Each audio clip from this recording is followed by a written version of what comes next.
اعوذ باللہ من الشیطان الرجیم بسم اللہ الرحمن الرحیم وآیۃ لہم انا حملنا ذریتہم فی الفلک المشحون وخلقنا لہم من مثلہ ما یرکبون وإن نشأ نغرقهم فلا صریخ لہم ولا هم ينقذون إلا رحمة منا ومتاعا إلى حين وَإِذَا قِيلَ لَهُمُ اتَّقُوا مَا بَيْنَ أَيْدِيكُمْ وَمَا خَلْفَكُمْ لَعَلَّكُمْ تُرْحَمُونَ وَمَا تَأْتِيهِمْ مِنْ آيَةٍ مِنْ آيَاتِ رَبِّهِمْ إِلَّا كَانُوا عَنْهَا مُعْرِضِينَ۔ سورہ یاسین آیات 41 سے 46۔ پہلے زمین اور زمین سے متعلقہ معاملات کو بطور نشانی پیش کیا گیا، پھر آسمانی تخلیقات چاند سورج کا تذکرہ ہوا۔ زمین پر بھی تمام کے تمام اختیارات اللہ تعالیٰ کے، آسمانوں میں بھی تمام کے تمام اختیارات اللہ تعالیٰ کے۔ اب آگے دریاؤں اور سمندروں کے بارے میں بیان کیا جا رہا ہے کہ وہاں پر بھی سارے کے سارے اختیارات اللہ تعالیٰ کے ہیں۔ وَآیَةٌ لَهُمْ، اور ان کے لیے ایک اور نشانی، انا حملنا ذریتہم، بلا شبہ ہم ہی نے ان کی ذریت کو اٹھایا، سوار کرایا، فی الفلک کی کشتی میں، المشحون بھری ہوئی۔ حضرت نوح علیہ السلام کے زمانے میں جب عذاب آیا، ساری زمین پانی سے بھر دی گئی، حضرت نوح علیہ السلام اور ایمان لانے والوں کو کشتی میں سوار کر لیا گیا، اور یہ کشتی مختلف قسم کی اجناس مخلوقات سے بھری ہوئی تھی۔ اس کے علاوہ بھی جب سمندر میں، دریاؤں میں کشتیاں چلتی ہیں، جہاز چلتے ہیں، مال بردار جہازوں کو دیکھیے، سامان سے لدے ہوئے ہیں، اتنے بڑے بڑے جہاز کہ دیکھ کر پہاڑ معلوم ہوتے ہیں۔ یہ بھی اللہ کی نشانیوں میں سے ہے کہ ایک طرف آپ ایک سوئی کو بھی پانی میں ڈالیں تو وہ ڈوب جاتی ہے، اور دوسری طرف ہزاروں ٹن اٹھائے بڑے بڑے جہاز پانی پر سفر کر رہے ہیں۔ وَخَلَقْنَا لَهُمْ، اور ہم نے تخلیق کر دیے ان کے لیے، مِن مِثْلِهِ، اسی جیسے، ما یرکبون، جن پر وہ سواری کرتے ہیں۔ پانی میں سفر کرنے کے اسباب اور ذرائع اور زمین پر سفر کرنے کے لیے بھی اللہ تعالیٰ نے مختلف جانوروں کو پیدا کیا، گدھے، گھوڑے، اونٹ، اور اسی حکم میں وہ چیزیں بھی شامل ہیں جن کو اللہ تعالیٰ نے لوگوں کو الہام کیا، موٹریں، لاریاں، بسیں، ہوائی جہاز اور مختلف اسباب۔ تو یہ ساری چیزیں اللہ تعالیٰ ہی کی دین ہیں۔ جو بھی چیز چل رہی ہے وہ کسی قانون کے تحت چل رہی ہے، اور ان قوانین کو بنانے والی ذات بھی اللہ سبحانہ و تعالیٰ کی ہے۔ وَإِن نَشَأْ، اور اگر ہم چاہیں، نُغْرِقْهُمْ، انہیں غرق کر دیں، کہ کشتی میں، جہاز میں وہ سفر کر رہے ہوں، اللہ تعالیٰ کسی کشتی کو غرق کرنے کا ارادہ کر لے، فَلَا صَرِيخَ لَهُمْ، پس کوئی نہ ہو ان کے لیے فریاد رس، کہ ان کی فریاد کو سننے والا کوئی بھی نہیں ہوگا۔ اگر اللہ تعالیٰ کسی کشتی کو ڈبونے کا ارادہ کر لیں تو پھر انہیں بچانے والا کوئی بھی نہیں ہے۔ کشتی پار لگانے والی ذات بھی اللہ ہی کی ہے، یہ اختیارات بھی اللہ کے ہیں۔ جب تک اللہ کا حکم ہوتا ہے، کشتی، سمندر کی لہریں، سب چیزیں تابع رہتی ہیں، اور جب اللہ کا حکم ہوتا ہے، کشتی بھنور میں پھنس جاتی ہے، موجوں میں ہچکولے کھانا شروع ہو جاتی ہے، اس کیفیت میں انہیں بچانے والا اللہ کے سوا کوئی بھی نہیں ہوتا۔ وَلَا هُمْ، اور نہ انہیں، يُنْقَذُونَ، نجات مل سکے گی۔ نجات بھی اللہ ہی کی طرف سے ہے۔ تو یاد رہے، کسی بھی چیز پر انسان سوار ہے، اس کی پیشانی اللہ کے ہاتھ میں ہے، اس کے اختیارات اللہ کے پاس ہیں۔ اگر وہ امن سے چل رہی ہے تو وہ اللہ کے حکم کی تابع ہے۔ اس لیے فرمایا، إِلَّا رَحْمَةً مِنَّا، مگر رحمت ہے ہماری طرف سے، وَمَتَاعًا، اور سامان ہے، إِلَى حِين، ایک وقت معین کے لیے۔ جو فائدہ اللہ نے لکھ رکھا ہے وہ ایک وقت تک انسان کو ملتا رہتا ہے۔ یہ اللہ کی رحمت ہوتی ہے کہ اللہ تعالیٰ اپنی مخلوقات کی حفاظت فرماتا ہے۔ تو یہ محض اللہ کی رحمت ہوتی ہے کہ لدی ہوئی کشتیاں سمندر کے سینے پر چل رہی ہوتی ہیں۔ وَإِذَا قِيلَ لَهُمْ، اور جب ان سے کہا جاتا ہے اتقوا، ڈرو، ما بین ایدیکم، جو تمہارے سامنے ہے، وما خلفکم، اور جو تمہارے پیچھے ہے۔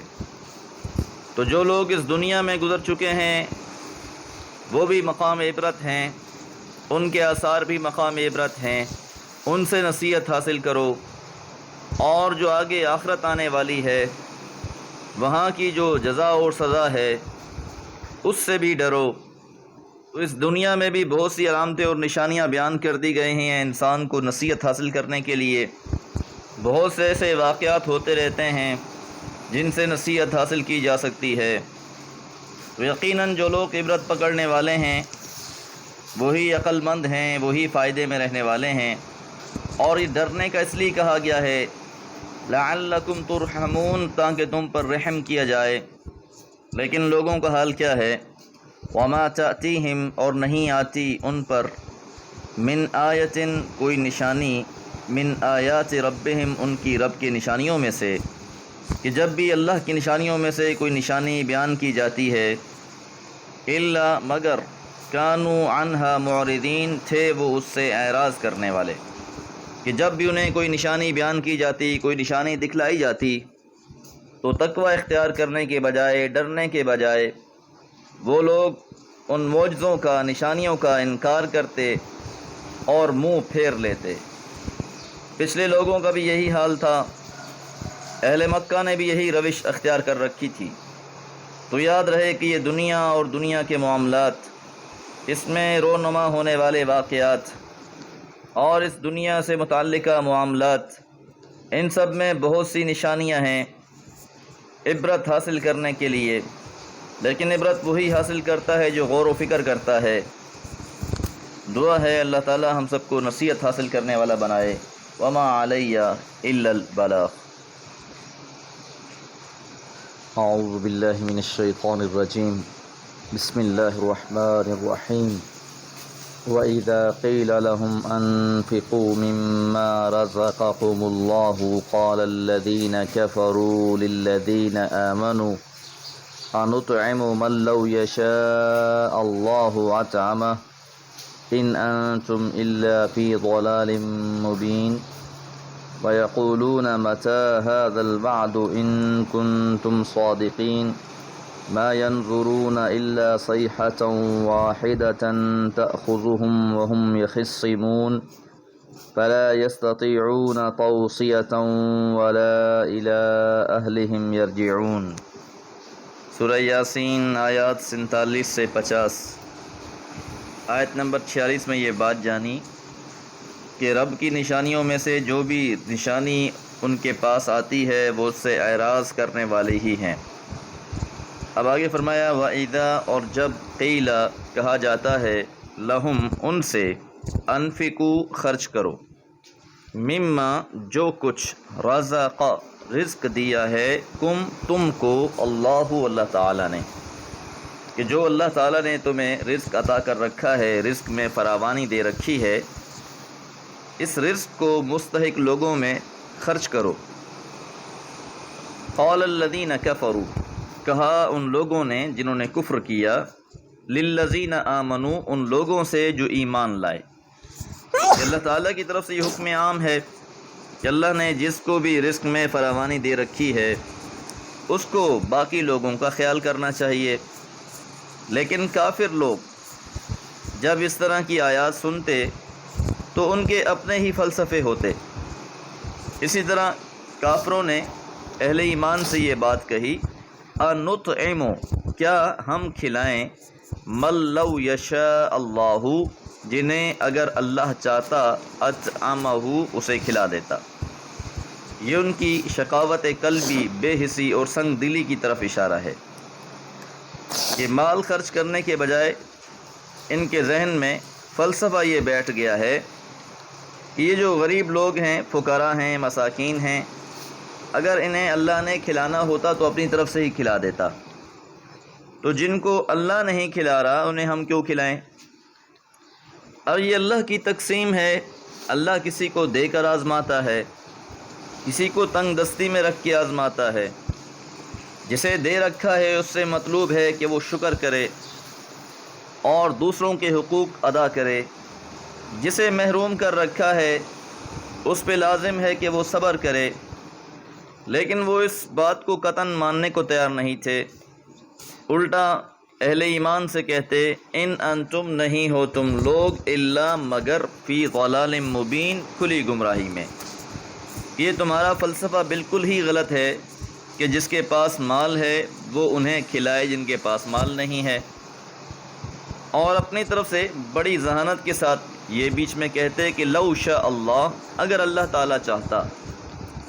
اب جس نے مال خرچ کرنا ہے اس نے اس نیت سے کرنا ہے کہ ایک تو یہ اللہ کی عطا ہے اور شکر بجا لانا مجھ پر واجب ہے، اور دوسری بات یہ کہ جو بھی میں اللہ کی راہ میں خرچ کروں گا وہ ضائع نہیں ہے، اس کا بہترین صلہ مجھے اس دنیا میں بھی ملے گا اور آخرت میں بھی اللہ تعالیٰ اپنی نوازشوں سے نواز دے گا۔ لیکن جو لوگ آخرت پر ایمان ہی نہیں رکھتے تو ان کے ذہن میں یقیناً یہ تصور بھی نہیں آ سکتا کہ اس خرچ کیے ہوئے مال کا کوئی آخرت میں انہیں صلہ چاہیے۔ اس لیے یہ کافر لوگ کہا کرتے تھے وَيَقُولُونَ، اور وہ کہتے ہیں مَتَى هَذَا الْوَعْدُ، یہ دھمکی کب پوری ہوگی، یہ وعید کب پوری ہوگی، ان کنتم صادقین، اگر تم سچے ہو۔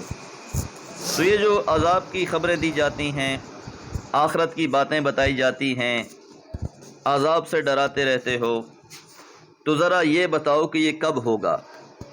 ما ینظرون، جواب دیا جا رہا ہے انہیں، ما ینظرون، تو نہیں یہ انتظار کرتے، الا مگر صیحۃ واحدہ، ایک زوردار چنگاڑ کا، ایک زوردار آواز آئے گی اور سب کچھ ختم ہو جائے گا۔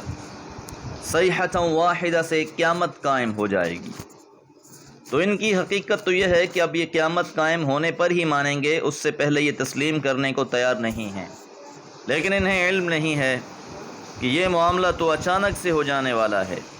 تأخذہم، یہ جو صیحۃ واحدہ ہے، تأخذہم، وہ انہیں پکڑ لے گی، وہم یخصمون، اس حال میں کہ وہ آپس میں جھگڑ رہے ہوں گے، کہ یہ اپنے بحث مباحثے میں ہی لگے ہوئے ہوں گے، دنیا کے معاملات میں ہی جھگڑ رہے ہوں گے کہ وہ اچانک سے آ کر انہیں دبوچ لے گی۔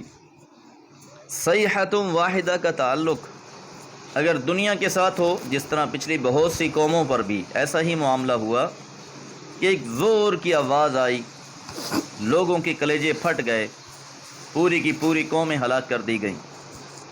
اور اس کی نسبت اگر آخرت کی طرف ہو تو مراد وہ نفخہ ہے جسے نفخہ اولا کہا جاتا ہے، پہلی بار سور پھونکا جائے گا اور قیامت قائم ہو جائے گی، اور یہ قیامت اتنی اچانک قائم ہوگی۔